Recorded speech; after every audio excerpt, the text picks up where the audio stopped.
होगी बारिश वचन की, फूल खिलेगा सच्चाई का।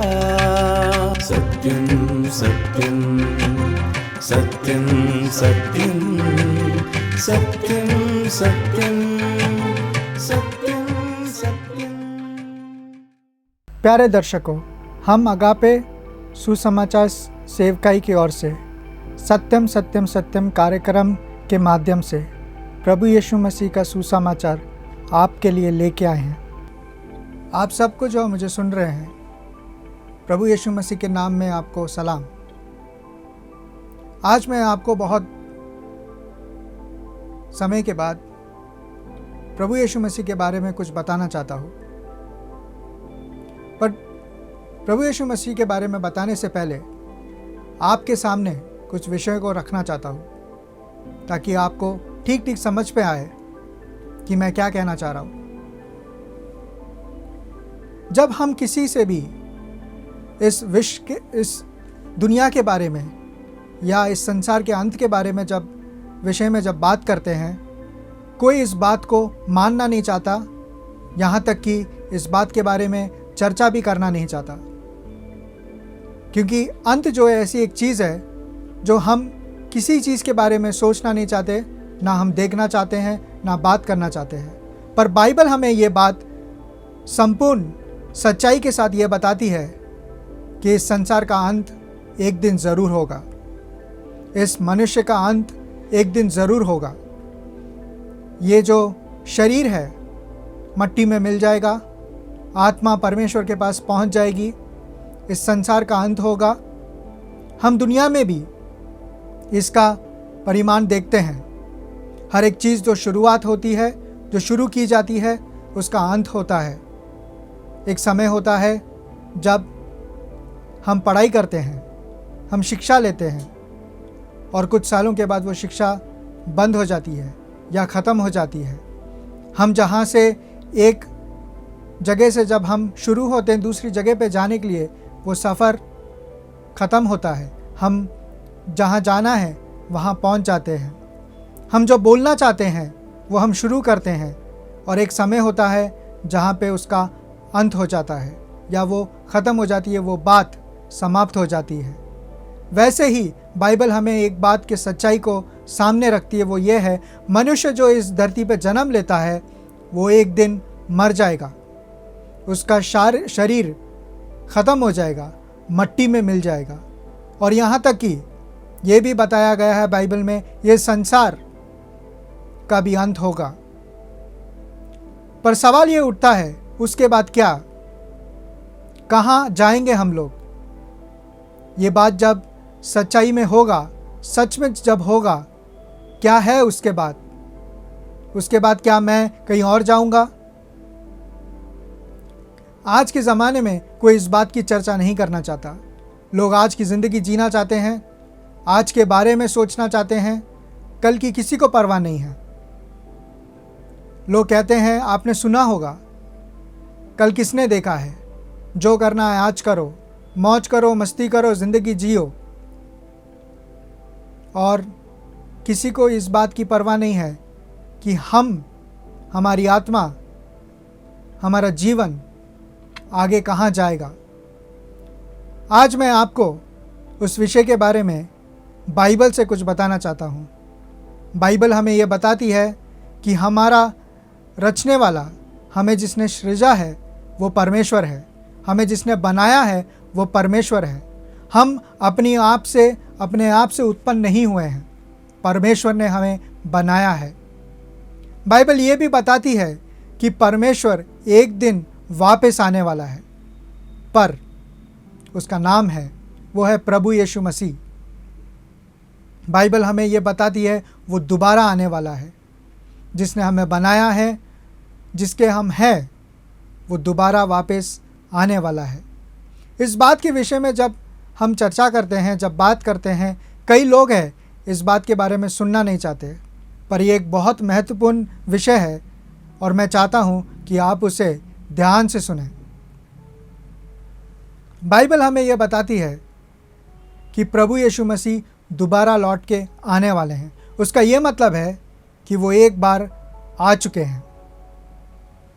प्रभु यीशु मसीह के बारे में इतिहास गवाह है और इतिहास हमें यह बताती है कि प्रभु यीशु मसीह का जन्म 2000 साल पहले इस धरती पे हुआ। प्रभु यीशु मसीह ने 33.5 साल इस धरती पे अपना जीवन बिताया है। इतिहास ये भी बताती है कि प्रभु यीशु मसीह मारे गए, क्रूस पे उन्हें लटकाया गया, उन्हें कीलों से ठोककर उनकी जान ली गई। इतिहास ये भी बताती है कि वो कब्र में दफनाए गए।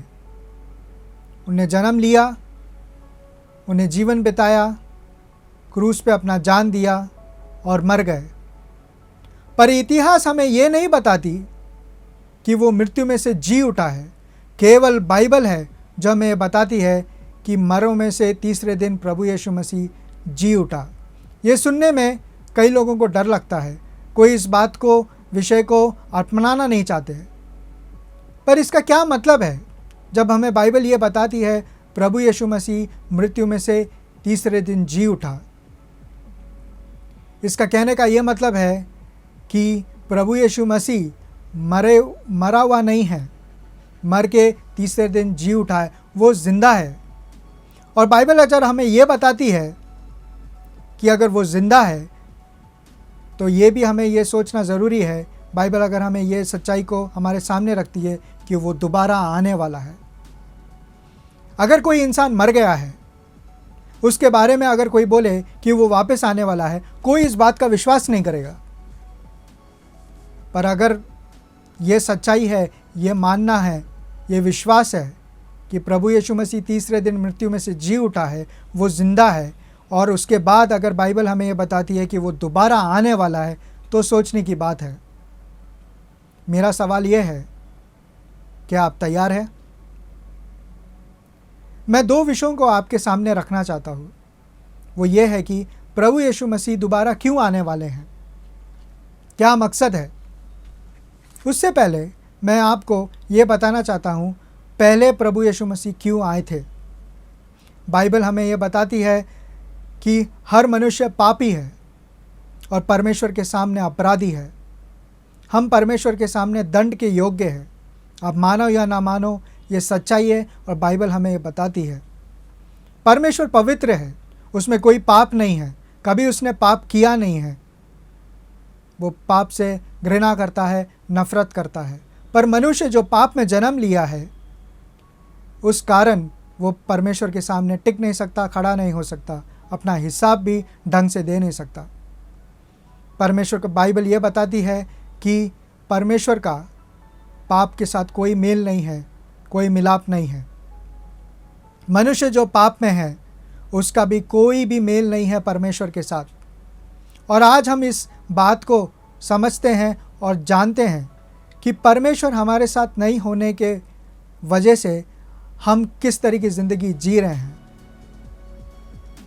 हमारे जीवन में तकलीफ़ है, क्लेश है, हमें चिंताएं हैं। हम एक कोई काम करना भी चाहे तो उसका कोई भरोसा नहीं है। हमारे जीवन में आगे क्या होने वाला है उसका कोई भरोसा नहीं है। दुनिया भर का क्लेश, दुनिया भर का मुसीबत, दुनिया भर की हमारी जो चिंताएं हैं वो हमारे ऊपर है। बिना परमेश्वर की ज़िंदगी क्या होती है वो मैं आपको बताना चाहता हूँ। बिना परमेश्वर के कोई आशा नहीं है। हम अगर ज़बरदस्ती हमें ये विश्वास अगर कर भी ले कि हमारे लिए परमेश्वर है, वो विश्वास जो है वो मरा हुआ है। क्योंकि अगर हम परमेश्वर को जानते नहीं हैं, वो कौन है, कहाँ रहता है, कैसा है, हमारा विश्वास भी व्यर्थ है। इसलिए बाइबल की इस सच्चाई को मैं आपके सामने रखना चाहता हूँ और आपको बताना चाहता हूँ वो जो परमेश्वर प्रभु यीशु मसीह जो दोबारा आने वाला है, उसके बारे में मैं आपको बाइबल से कुछ बातें बताना चाहता हूँ। बाइबल में ये लिखा है कि प्रभु यीशु मसीह परमेश्वर का पुत्र है। उसका क्या मतलब है? उसका ये मतलब है कि परमेश्वर, प्रभु यीशु मसीह ही परमेश्वर है। और वो जब इस धरती पे आए, बाइबल हमें बताती है परमेश्वर को कभी किसी ने नहीं देखा। जब उसने शरीर को धारण किया, प्रभु यीशु मसीह जब इस दुनिया में आए, वो ही एकमात्र ऐसा व्यक्ति है जो परमेश्वर को दर्शाता है। वो इस धरती पे जब आया वो पाप रहित था, पाप बिना था, क्योंकि परमेश्वर पाप बिना है। कोई भी मनुष्य पाप बिना नहीं है, केवल प्रभु यीशु मसीह के अलावा। बाइबल हमें बताती है कि उसने कभी पाप किया ही नहीं, वो पाप क्या है जानता ही नहीं है। वो मनुष्य प्रभु यीशु मसीह इस दुनिया में जब आया, उसका क्या मकसद था? बाइबल हमें बताती है वो मनुष्य को पापों के क्षमा के लिए अपनी जान देने को आया। बाइबल हमें बताती है कि पाप का क्षमा हुए बिना हम परमेश्वर के साथ संगति नहीं रख सकते। परमेश्वर के हम विरोधी है। परमेश्वर हर काम हमारा जो होगा वो परमेश्वर के खिलाफ है। हम कितनी भी अच्छाई कर ले, हम कितने भी अच्छे काम कर ले, जब हम जन्म ही पाप में लिया है तो हम परमेश्वर को खुश नहीं कर सकते। हम परमेश्वर के सामने मेल मिलाप नहीं कर सकते। बाइबल की ये सच्चाई है। हर मनुष्य, चाहे वो अमीर हो, चाहे गरीब हो, चाहे वो बुद्धिमान हो, चाहे मूर्ख हो, चाहे वो विदेशी हो, देशी हो, दुनिया के किसी भी कोने में क्यों ना पैदा हुआ हो, वो मनुष्य पापी है, परमेश्वर के खिलाफ है, परमेश्वर का विरोधी है। किस तरीके से परमेश्वर ने बाइबल में आज्ञा दी है, उन आज्ञा को जब हम एक एक करके देखते हैं, पहली ही आज्ञा जब हम देखते हैं, पहली आज्ञा यह है, मेरे अलावा और कोई परमेश्वर नहीं है। हम इस बात को जब हम सोचते हैं, हमें ये पता है कि हम परमेश्वर को नहीं जानते, और कई बार हम लोग दूसरों लोगों को, दूसरी चीज़ों को, जो हमारे परदादा है, जो हमारे पुरखे जो लोग हैं, मूर्ति पूजा करने वाले, दूसरों को परमेश्वर कहने वाले, हम पहली ही आज्ञा का उल्लंघन करते हैं। जब बाइबल हमें ये बताती है, परमेश्वर बोलता है मेरे अलावा और कोई परमेश्वर नहीं है, हम पहले ही आज्ञा को उल्लंघन करके पापी ठहर चुके हैं।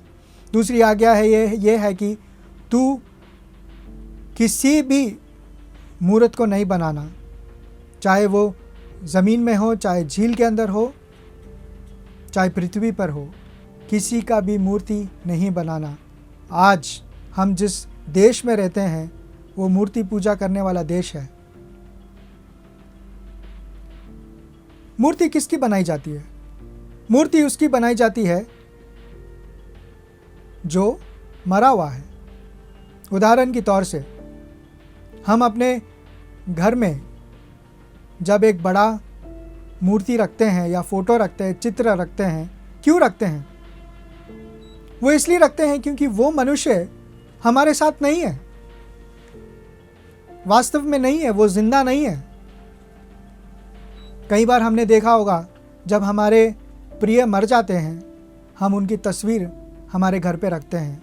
मरे हुए इंसान की तस्वीर रखी जाती है ताकि हम उसे देखकर याद कर सके। हमारा परमेश्वर जिंदा परमेश्वर है, उसकी कोई तस्वीर नहीं बनाना है। वो आज्ञा इसलिए दी है क्योंकि वो मरा हुआ नहीं है, वो जिंदा है। कितनी खुशी की बात है कि हम जिसे आराधना करते हैं, जिसको हम पूजते हैं, जिसे हम याद करते हैं, वो एक मूर्त नहीं है, वो एक मरा हुआ नहीं है, वो जिंदा है। अगर वो जिंदा है उसका ये मतलब है कि हम उसके साथ मेल मिलाप कर सकते हैं, वो हमारे साथ संगति रख सकता है, हम उसके साथ संगति रख सकते हैं, हम उससे बात कर सकते हैं, वो हमसे बात कर सकता है। हम अगर प्रार्थना करते हैं तो वो हमारी सुन सकता है, वो जो बोलता है वो हम सुन सकते हैं। कितने सारे ऐसे लोग हैं जो मरे हुए परमेश्वर की आराधना करते हैं। कितने ऐसे लोग हैं जो मूर्ति के सामने दंडवत करते अपना माथा टेकते हैं। उनका विश्वास चाहे कितना भी पक्का क्यों ना हो, उनका विश्वास चाहे कितना भी गहरा क्यों ना हो, जब हमारा विश्वास एक उस चीज के ऊपर है जो मरा हुआ है, जिसमें कोई जीवन नहीं है, तो उस विश्वास का क्या फायदा? हम विश्वास करना चाहते हैं, हम आराधना करना चाहते हैं, हम परमेश्वर को याद करना चाहते हैं, हम हमारी सारी दुख तकलीफ परमेश्वर को बताना चाहते हैं, पर जब हमें मालूम ही नहीं है कि वो परमेश्वर कौन है, वो कहाँ रहता है, वो किधर है, जिंदा है भी या नहीं, क्या मेरी प्रार्थना सुनेंगे? क्या मेरी प्रार्थना को उत्तर दिया जाएगा? बाइबल यह बताती है परमेश्वर जिंदा है। हमें कोई भी मूर्ति के सामने सिर टिकाने की जरूरत नहीं है।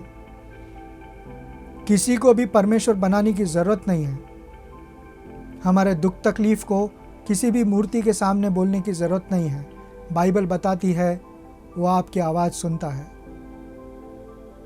परमेश्वर ने आपको बनाया है, वो आपसे प्यार करता है।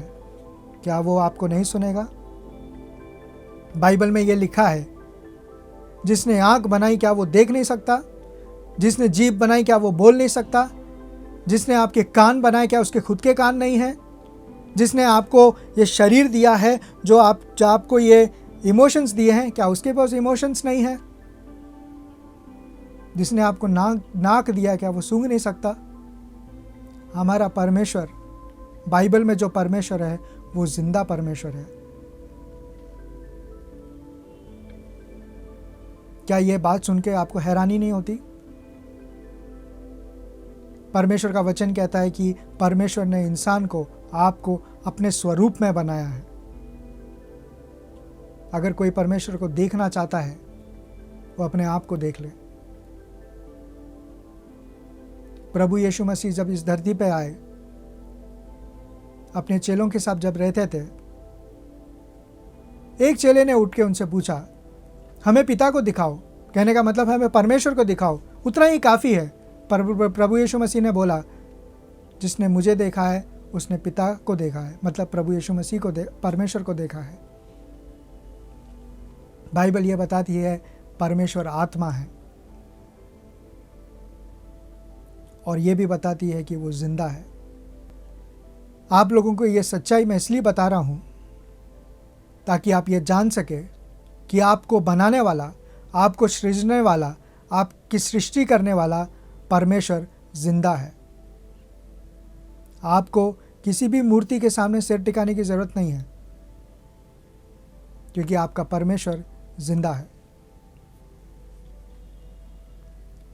वही परमेश्वर जब धरती पे आया, वो इसलिए आया ताकि अपना प्यार आपके साथ बांट सके। हम जो लोग, जो मनुष्य है, जो पापी होने के कारण परमेश्वर से अलग है। बाइबल में एक उदाहरण है। एक चरवाहा था, उसके 100 भेड़ें थी। 100 भेड़ों में से एक भेड़ खो गई। बाइबल ये बताता है वो चरवाहा 99 भेड़ों को छोड़कर वो एक भेड़ जो खोई है उसे ढूंढने चले गया, और जब तक उसको ना मिली वो ढूंढता रहा, और वो जब वो भेड़ मिल गई उसको घर वापस लाया। मैंने अक्सर मेरे गांव में और सड़कों में देखा है, खोई हुई भेड़ जब मिलती है, वो भेड़ जो बहुत नाजुक होती है, छोटी होती है, जो चरवाहा को देख नहीं सकती, खोने का फिर डर रहता है, उसको बाकी भेड़ों के साथ नहीं छोड़ते। चरवाहा अपने हाथों से उस भेड़ को अपने कंधों पे उठाकर घर वापस लाता है। बाइबल ये बताती है हम उस भेड़ के समान हैं जो खो गए हैं। हम हमारी पूरी जिंदगी उस भेड़ के समान जीवन बिताते हैं जो खोई हुई है। ना तो वो घर वापस लौट सकती है, ना उसे रास्ता पता है, वो कोशिश भी करे तब भी नहीं आ सकती। खतरा है, कोई भी जानवर आके भेड़ को पकड़ के फाड़ खाएगा। आज हम जिंदगी इसी प्रकार से जीते हैं। हमें डर लगा रहता है, हमारा जीवन कैसा होगा, हमारा भविष्य कैसा होगा, हमारे बच्चों के भविष्य कैसे होंगे, हमारे माता पिता कैसे होंगे। नौकरी तो है, नौकरी खोने का डर है, आमदनी ढंग से नहीं है, जीवन में शांति नहीं है, क्योंकि हम उस भेड़ के समान हैं जो अपने चरवाह को देख नहीं सकता, ढूंढ नहीं सकता। अगर वो भेड़ खो गई है, वो बच के वापस घर आने के लिए क्या संभावना है? कोई संभावना नहीं है, जब तक चरवाहा खुद उन 99 भेड़ों को छोड़कर वो एक भेड़ जो खोई है उसको ढूंढने के लिए वापस ना आए।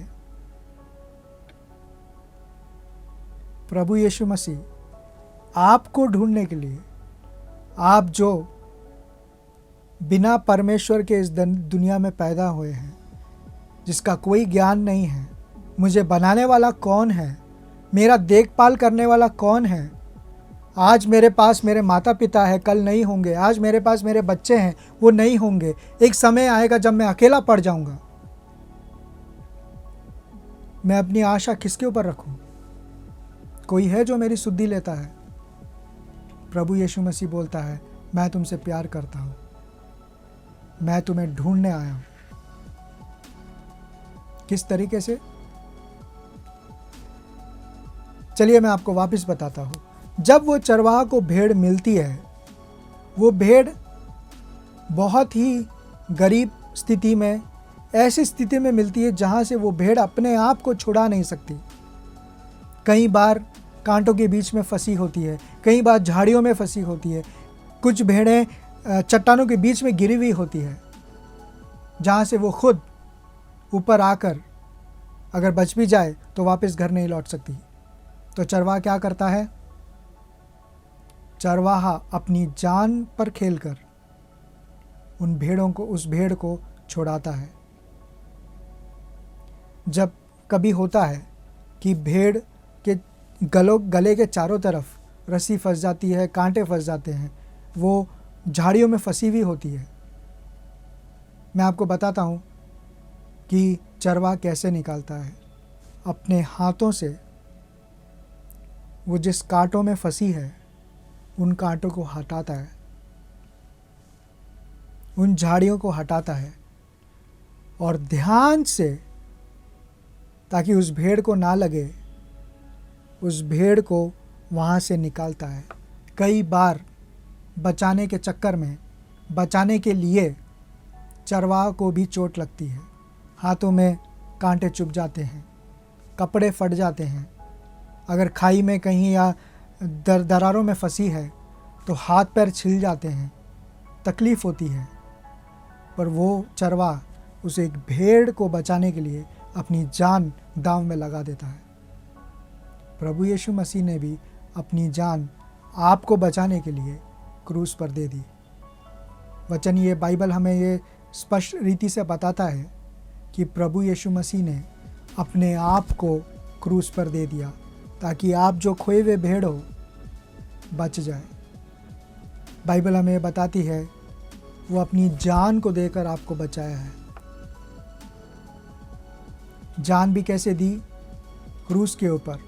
उस ज़माने में क्रूस के ऊपर जान देना या क्रूस पे जान लेना बहुत ही भयानक होता था। आज के ज़माने की तरह नहीं है। अगर हम इतिहास के बुक उठाएं, किताबें उठाएं और अगर हम ये जांचें, हम ये देखें कि किस तरीके से क्रूस की सज़ा दी जाती थी, वो बहुत भयंकर होती थी। बाइबल हमें बताती है कि उनके कपड़े उतारकर उनको चाबुक से या कोड़ों से पीठ पे मारा है। उनका शरीर लहू लुहान कर दिया। कितने किलो का क्रूस जो है, लकड़ी का क्रूस उठाकर चलने को कहा। कांटों का ताज पहनाकर उनके सर के ऊपर रख दिया। डंडा लेके उसके सर के ऊपर मारा। बड़ी बड़ी इंच के कीलें लेकर क्रूस के ऊपर हाथ रखकर आर पार कर दिया, पैरों में आर पार कर दिया और क्रूस पे लटका दिया। किस लिए? ताकि आपका पाप क्षमा हो सके। क्रूस पे लटका के खून बहाकर पाप क्षमा कैसा होता है? बाइबल ये बताती है पाप की मजदूरी मृत्यु है और पाप क्षमा के लिए खून बहाना ज़रूरी है। उसका मतलब यह है कि जहां आपको मरना था वहां प्रभु यीशु मसीह मर गए। परमेश्वर खुद अपना जान दिया। पर परमेश्वर का ही जान क्यों? क्योंकि वही एकमात्र ऐसा मनुष्य था जिसके अंदर कोई पाप नहीं था। बलिदान उसी को कहते हैं, बलि करना उसी को कहते हैं। पूरे मानव जाति के लिए, आपके लिए, मेरे लिए, आपके माता पिता के लिए, आपके बच्चों के लिए, दुनिया में जो कोई इंसान क्यों ना हो, उनका पाप क्षमा करने के लिए, ताकि पाप क्षमा होने के बाद उनको एक आशा मिले परमेश्वर के पास आने के लिए। परमेश्वर के पास वो आ सकते हैं। मैं आपसे अंत में एक बात कहना चाहता हूं। प्रभु यीशु मसीह ने वायदा किया है कि वो दोबारा आने वाले हैं। किस लिए? ताकि उन सब भेड़ों को जो खो गई थी उनको वापस लेकर अपने साथ स्वर्ग में हमेशा हमेशा के लिए ले जाएंगे। पर स्वर्ग में वो ही जाएगा जिसका पाप क्षमा हुआ है। क्या आपका पाप क्षमा हुआ है? अगर आपको पाप का क्षमा चाहिए, वचन में बताता है, वचन ये बताता है, जो कोई प्रभु यीशु मसीह पे विश्वास करता है कि वो मेरे पापों के लिए मरा, क्रूस पे जान दिया, गाड़ा गया और तीसरे दिन जी उठा है, इस बात को जो विश्वास करता है और इस बात को जो पकड़ के रखता है, पाप क्षमा उसका होता है। क्योंकि मेरे पापों का सजा प्रभु यीशु मसीह अपने ऊपर ले लिया। मेरे ऊपर और कोई दंड की आज्ञा नहीं है। मैं अब आज़ाद हूँ। जब पाप का क्षमा ही मिल गया, हमें एक आशा मिली है, प्रभु यीशु मसीह दोबारा आने वाला है, ये दुनिया ख़त्म हो जाएगी, मेरे लिए परमेश्वर स्वर्ग में एक स्थान तैयार करने को गया है, मैं हमेशा हमेशा के साथ उसके साथ रहूँगा। कितनी खुशी की बात है। पूरा जीवन इस आशा में ऐसे ही निकल जाएगा। और ये बात सच है, बाइबल बताती है, एक दिन वो ज़रूर आएगा। अपनी आंखें स्वर्ग के ऊपर रखना और आने के बाद जो जिंदा है और जो प्रभु यीशु मसीह में सो गए हैं, जो मर गए हैं, वो वापस जिंदा हो जाएंगे और प्रभु यीशु मसीह अपने साथ बादलों पर ऊपर लेके चले जाएगा। इस दुनिया में कुछ नहीं रखा है। हमारे लिए परमेश्वर एक नया दुनिया बनाने को गया है। यूहन्ना रचित सुसमाचार उसके 14 अध्याय में पहले और दूसरे में लिखा है, तुम्हारा मन व्याकुल ना हो, मेरे पिता के घर में बहुत से रहने को स्थान है। उसका क्या मतलब है? प्रभु यीशु मसीह दोबारा इसलिए आएंगे ताकि हम सब जो प्रभु यीशु मसीह पे विश्वास किया है, जो पाप क्षमा पाया है, स्वर्ग में चले जाएंगे। ये दुनिया नाश हो जाएगी। वो स्वर्ग में ना पाप होगा, ना क्लेश होगा, ना दुख होगा। मैं चाहता हूं आप उसे ध्यान से सोचें। वो एक दिन आने वाला है। क्या आप तैयार हैं? क्या आपका पाप क्षमा हो चुका है? मैं चाहता हूं आप प्रभु यीशु मसीह पे विश्वास करें, क्योंकि और कोई रास्ता नहीं है। धन्यवाद। हम आशा करते हैं कि ये संदेश आपके लिए आशीष का कारण बना है। यदि आप प्रभु यीशु मसीह के बारे में या बाइबल के बातें के विषयों के बारे में अधिक जानकारी लेना चाहते हैं या आपके समस्या के बारे में आप प्रार्थना रखना चाहते हैं या कोई सुझाव हमारे पास बताना चाहते हैं, तो हमारे पते पे आप ज़रूर लिखिए। हमारा पता है अगापे गॉस्पेल मिनिस्ट्री, 87 मैत्री नगर, कोलम 691002। हमारा ईमेल आईडी है satyamsatyamai@gmail.com। आप हमें फ़ोन या व्हाट्सएप के माध्यम से भी संपर्क कर सकते हैं। हमारा फ़ोन नंबर है 7898160067 या फिर 9960 156585 पर भी संपर्क कर सकते हैं। इस प्रकार के संदेश को और भी सुनने के लिए हमारे YouTube चैनल सत्यम सत्यमय या हमारे Facebook पेज सत्यम सत्यमय पर जाएं। परमेश्वर आप सबको आशीषित करे। होगी बारिश वचन की, फूल खिलेगा सच्चाई का। सत्यम सत्यम सत्यम सत्यम सत्यम सत्यम सत्यम।